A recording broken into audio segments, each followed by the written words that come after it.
Our episode shows us the grand changes happening in the daily lives of Chinese people. Drawing from your experience in Indonesia, could you share some simple and effective eco-friendly habits that you personally practice or have observed others practicing? Yes, so living a green, low carbon lifestyle is actually quite simple, and as a bonus, it can save you both time and money. For example, a great way to reduce your carbon footprint is by simply finishing your food, because food waste is one of the greater contributor to carbon footprint and carbon waste. And something as easy as making your coffee at home or bringing a reusable cup to a cafe sometimes can even earn you a discount. And even simple things like reusing plastic bags and plastic containers, because reusing and reducing should come first before recycling. And that can really help with reducing your carbon waste and eco lifestyle. Our episode mentions that young Chinese people are driving a remarkable secondhand revolution through online platforms. So, are there platforms or mechanisms in your country to promote secondhand transactions? Yeah, of course, there are online platforms, mainly the ones in social media, play a really big role. And there are also dedicated pre-loved clothing platforms that I'm also familiar with as someone who enjoys shopping. And I think in Indonesia, it's pretty common to use secondhand items, especially the ones that is used by older siblings, Like half of my closet is filled with clothes given to me by my older cousins. And later, when I don't want to wear them anymore, I can give it to my younger relatives. Or I can just post it on my social media and sell it to other people, giving these items a second life.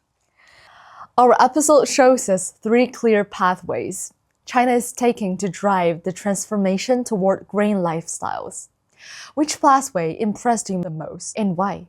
Okay, while all three pathways do present compelling strategies for promoting a sustainable lifestyle, if I had to choose, the one that impressed me the most is the second pathway, because that is very fundamental, and that is cost. Because choosing a sustainable lifestyle is sometimes really hard for most people because it's generally a higher cost, and people just don't want to pay a higher price, right? And by driving the market towards a green choice, and this pathway makes sustainable living a more accessible and a practical option for the general public. And this effectively lowers the entry barrier so more people can choose green. A great example is NEVs in China, and they're more carbon friendly. And I can see so many green plates in Beijing now, and I can feel it. The pollution in the city has decreased significantly. And, with the second pathway, it changes the mindset of both the supply and demand towards green, and we can reach our goals more easily that way. In your opinion, what else should be done to encourage more people to adopt green consumption habits in their daily lives? Okay, in my opinion, advocating for green habits is not enough.